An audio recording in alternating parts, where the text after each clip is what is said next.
السلام علیکم ویورز، میں ہوں آپ کا ہوسٹ ڈاکٹر طلال جمیل قاضی۔ امید ہے کہ آپ سب خیریت سے ہوں گے۔ اس ویڈیو میں ہم آپ کے ساتھ شیئر کریں گے 2021 یعنی 2021 کے متعلق مختلف پیشن گوئیوں اور خبروں کے تناظر میں کچھ حقائق۔ کیا کرونا وائرس کسی بدنام قوت کی سازش ہے؟ کیا ہم 2021 میں اس بیماری سے چھٹکارا پا لیں گے؟ کیا 2021 میں ہی پاکستان اور بھارت کے درمیان جنگ ہو جائے گی؟ کیا امریکہ اب بھی سپر پاور کے سٹیٹس کو برقرار رکھ پائے گا؟ کیا دنیا فاسل فیول سے رینیویبل انرجی سورس کی طرف ٹرانزیشن کر جائے گی؟ ان دلچسپ حقائق کو جاننے کے لیے ویڈیو اینڈ تک دیکھیے، اور اگر ابھی تک آپ نے ہمارا چینل سبسکرائب نہیں کیا تو سبسکرائب کرنے کے ساتھ ساتھ بیل آئیکن کے بٹن کو بھی پریس ضرور کیجیے۔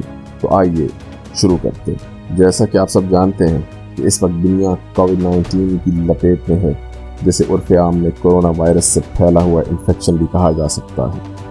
میں کرونا کو موضوع نہیں بناؤں گا، بلکہ پیشن گوئیوں کے تناظر میں کچھ باتیں کرنا چاہوں گا۔ دی اکانومسٹ، جو کہ ایک انٹرنیشنل میگزین ہے، اس سے شاید آپ سبھی واقف ہوں گے۔ اس میگزین کا 2020 کا کور پیج ملاحظہ ہو، جس میں آپ دیکھ سکتے ہیں کہ ایک ہاتھ ہے جس نے ایک ڈور کے ذریعے ایک شخص کو تھام رکھا ہے، اور اس شخص نے اسی ڈور سے ایک کتے کو پکڑ رکھا ہے۔ اس تصویر میں مذکورہ شخص نے ماسک پہنا ہوا ہے، اور اس نے جس کتے کو تھام رکھا ہے اس نے بھی ماسک پہنا ہوا ہے۔ شاید یہ بیان کرنے کی ضرورت نہیں کہ ماسک کیوں پہنا ہوا ہے۔ شاید سبھی جانتے ہیں کہ کرونا وائرس سے نہ صرف انسان متاثر ہوئے بلکہ جانور بھی اس کی لپیٹ میں آئے۔ ایک اور تصویر ملاحظہ ہو، جس میں آپ دیکھ سکتے ہیں کہ گلوب کے ارد گرد چائنا کا پرچم ماسک کی صورت میں لپٹا ہوا ہے۔ سبھی جانتے ہیں کہ دنیا میں سب سے پہلا ملک جو اس وائرس کا شکار ہوا وہ چائنا ہی تھا۔ تیسری تصویر میں آپ کو پھر گلوب دکھ رہا ہے، جس میں آپ کو ایک ٹیگ دکھ رہا ہے، اور اس پر جلی حروف میں لکھا ہوا ہے کلوزڈ، یعنی the world is closed۔ یہ بات بھی سب پہ آشکار ہے کہ کووڈ-19 کے پینڈیمک کی وجہ سے انٹرنیشنل فلائٹس بند ہو گئیں، بازار بند ہو گئے، تعلیمی ادارے بند ہو گئے، غرض کہ جو شخص جہاں بھی تھا وہیں مقید ہو کر رہ گیا۔ دلچسپ بات یہ ہے کہ جس وقت یہ کور پیج شائع ہوا تھا اس وقت کرونا کا کوئی خاص ذکر نہیں پایا جاتا۔ تو یہ کیسے ممکن ہے کہ ایک واقعہ رونما ہونے سے پہلے اسے تصویری شکل میں شائع کر دیا جائے؟ تو یہاں سمجھنے کی بات یہ ہے کہ یہ پلان نیو ورلڈ آرڈر اور بایولوجیکل وارفیئر کا حصہ تھا، جو کہ کچھ خفیہ طاقتوں نے مرتب کیا، جو میری دانست میں یقیناً زائنسٹ لابی ہی ہو سکتی ہے۔ اب آتے ہیں دی اکانومسٹ کے 2021 یعنی 2021 کے کور پیج کی طرف۔ جیسا کہ میں آپ کو بتا رہا تھا کہ 2020 میں کیا کیا ہوا، اب 2021 میں آپ دیکھ سکتے ہیں کہ اس تصویر میں ایک گیمبلنگ مشین دکھائی گئی ہے، جس میں انعامات کی صورت میں مختلف اشکال ہیں۔ میں ان تمام تصویر کو اجمالاً تفصیلاً بیان کرنے کی کوشش کروں گا۔ پہلے کالم کو اگر آپ دیکھیں تو آپ کو کرونا وائرس کی شکل نظر آئے گی، یعنی سال 2021 کے آغاز میں کرونا وائرس رہے گا۔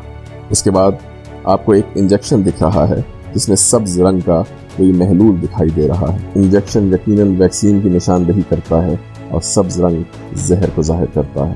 یہاں میں نوسٹریڈامس کی دلچسپ پیشن گوئی بھی بتاتا چلوں، جو کچھ یوں ہے: ایک عظیم بڑی برائی منظر عام پر آئے گی، جو مصیبت میں مبتلا لوگوں کو نصف مردہ یا ادمری حالت میں چھوڑ دے گی۔ یہ مہلک افریت کسی وبا کا سبب بنے گا، ساری دنیا ختم ہو جائے گی، اور باپ اور مائیں لامحدود غموں سے مر جائیں گی۔ اس بیماری کے حوالے سے نوسٹریڈامس نے لفظ زومبی اپوکیلپس بھی استعمال کیا۔ یہ بات بتانے کی دو وجوہات ہیں۔ ایک تو آپ نے ویکسینیشن کے نتیجے میں ہونے والی اموات کے بارے سنا ہوگا، دوسرا یہ ہاف ڈیڈ اور زومبی اپوکیلپس سے یہ مراد بھی ہو سکتی ہے کہ ویکسین کا کوئی ایسا ری ایکشن ہو کہ ویکسین لگوانے والے زندگی اور موت کے درمیان معلق ہو جائیں، یعنی زندگی اور موت کی کشمکش میں مبتلا ہو جائیں۔ آگے آپ کو ایک چہرے پہ ماسک دکھائی دے رہا ہے جو اس سچائی کو بیان کرتا ہے کہ لوگوں کو ویکسینیشن کے بعد بھی ماسک پہننے پڑیں گے اور اس بیماری سے فی الوقت جان نہیں چھوٹنے والی۔ اگلی شکل جو کہ ایک سوالیہ نشان یعنی کوسچن مارک ہے، اس بات کو ظاہر کرتا ہے کہ دنیا بے یقینی یعنی انسرٹنٹی کا شکار ہو جائے گی۔ یہاں میں مخبر صادق کے سنہرے حروف کا حوالہ بھی دیتا چلوں، جنہوں نے فرمایا تھا کہ زمانہ آخر کے فتنوں سے وہی محفوظ رہ سکے گا جو انہیں سمجھ پائے گا۔ خدا سے دعا ہے کہ مجھ سمیت آپ لوگوں کو بھی ان فتنوں کو سمجھنے کی توفیق عطا کرے۔ اب آتے ہیں دوسرے کالم کی طرف، جس میں آپ کو ریڈیو ایکٹیویٹی کا سائن نظر آ رہا ہے، جو دراصل نیوکلیئر وار کو ظاہر کر رہا ہے۔ پیشتر اس کے آپ کو یہ بتاؤں کہ یہ نیوکلیئر وار کن ممالک کے مابین ہو سکتی ہے، میں نوسٹرڈیمس اور شاہ نعمت اللہ ولی کی کچھ پیشن گوئیاں آپ کے سامنے لانا چاہوں گا۔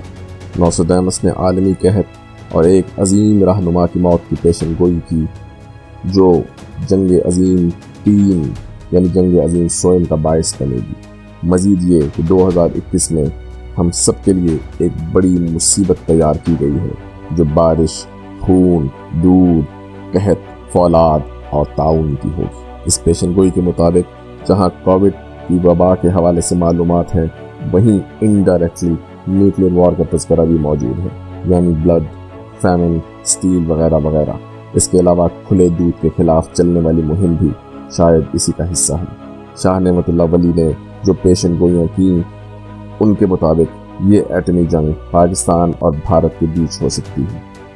ماہرین کی رائے کے مطابق اگر پاکستان اور بھارت کے بیچ ایٹمی جنگ ہوتی ہے تو امریکہ تک میں 40 سال تک بارش نہیں ہوگی، یہ یقیناً عالمی قحط کا باعث بنے گی۔ اس کے بعد والی 2 تصاویر میں آپ کو جو بائیڈن، جو امریکہ کا نو منتخب صدر ہیں، اور امریکی پرچم 2 لخت ہوتے دکھائی دے رہا ہے، جو اصل میں اس کا ترجمان ہے کہ جو بائیڈن کے آتے ہی امریکہ خانہ جنگی کا شکار ہو جائے گا، امریکہ ٹوٹنا شروع ہو جائے گا۔ ناظرین و سامعین، آپ نے یقیناً سنا ہوگا کہ ٹرمپ کے حامیوں نے گزشتہ چند روز میں ٹرمپ کی شکست پہ کیسے ریئیکٹ کیا، اور یہ کہ واشنگٹن ڈی سی جیسے شہر میں 21 جنوری تک کرفیو نافذ کر دیا گیا ہے۔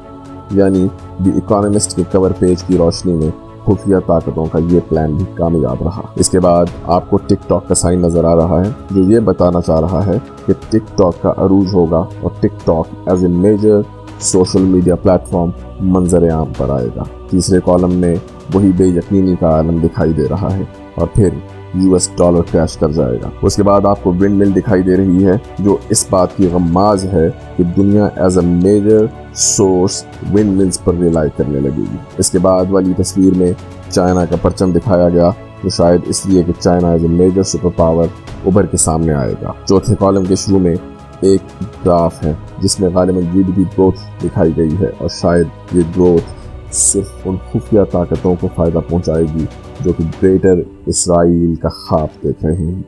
اس کے بعد والی تصویر میں جنگلوں کی آگ یعنی وائلڈ فائر دکھائی گئی ہے، یعنی وائلڈ فائر بھی انہی لوگوں کے پلان کا حصہ ہے جو نیو ورلڈ آرڈر قائم کرنا چاہتے ہیں۔ اگلی تصویر میں دکھایا گیا کیمرہ اس بات کا غماز ہے کہ دنیا پھر ویڈیو لنکس پہ ہی اکتفا کرے گی، یعنی work from home, lockdown, اور آخری تصویر میں پھر کرونا وائرس، یعنی سال کے آخر میں بھی یہ بیماری جانے والی نہیں۔ ناظرین و سامعین، آخر میں میری یہی دعا ہے کہ اللہ ہم سب کو ان آفتوں سے محفوظ رکھے، اور زمانہ آخر کے بارے میں مخبر صادق نے جو احادیث اور پیشن گوئیاں بیان کی ہیں، ان کی روشنی میں ہم ان تمام فتنوں سے محفوظ رہیں جو ہمیں ہمارا ایمان کھونے پر مجبور کر سکتی ہیں۔ Stay tuned until next video. Thank you so much. اپنا خیال رکھیے گا۔ خدا حافظ۔